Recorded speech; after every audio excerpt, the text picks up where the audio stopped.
ang ating Doña Consolacion, si Binibining Suela. Napakainit naman sa lugar na ito. Ang inaingay pa. Nakapilit na nga ang mga bintana. Ngunit, naririnig ko pa rin ang mga ingay sa pagpupulisyon. Buwisit kasi ito walang hiyak ang asawa. Ayaw kong palabasin.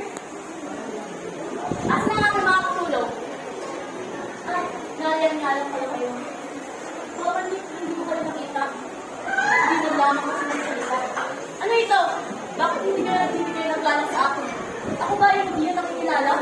Ang pusa ng Guardia Civil at hindi na nakikilala? Aba, mga hampas lupang inyo.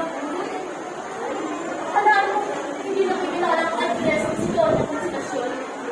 Hoy!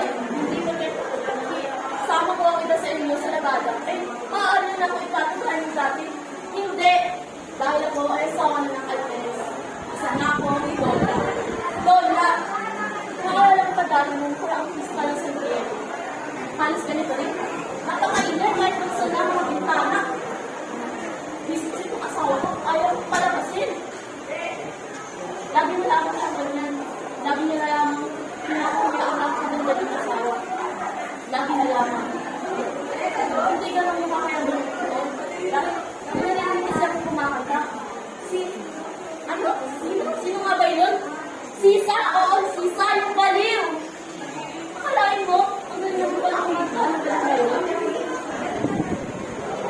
Alam, pinakal ko nga lang pinakanta. Ngunit, sumasara pa nila, hindi man nakabigay ng alak. Hindi ba ang naiintindihan ang aking pinilinga? Bilang Kastila. Hindi na ba alam ang pinamumuhian ko ang pasulta ng mga Tagalog? Ayun, kinuha ko ang lagi ko ang aking asawa. Nilati ko siya. Hindi ko lang naman.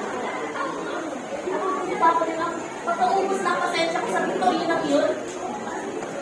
Kasi yung kapal na kolorete sa mukha niya, ang pagbungka niya. Akala ko naman, alakas ba naman ang loob? Hindi tawagin naman na bandera. Sa ang daming tao. Akala nila, hindi ko alam ang mga mabaho ng sikreto. At ang mga pilit at malimalinap ng mga Kastila, estupida! Ay, magagabi na pala. Paparating na ang Alvarez. Kailangan ko na magtago, dali. Bulang-bulang na siya, mag-atakihin para makagandre sa kanyang pag-iiwan laban sa akin sa bahay. Ay, yan na nga kayo. At hindi mo makalimutan kung bigyan ng galang sa akin. Mga kampas lupang inyo! Palakpakan po natin sa Doña Consolacion.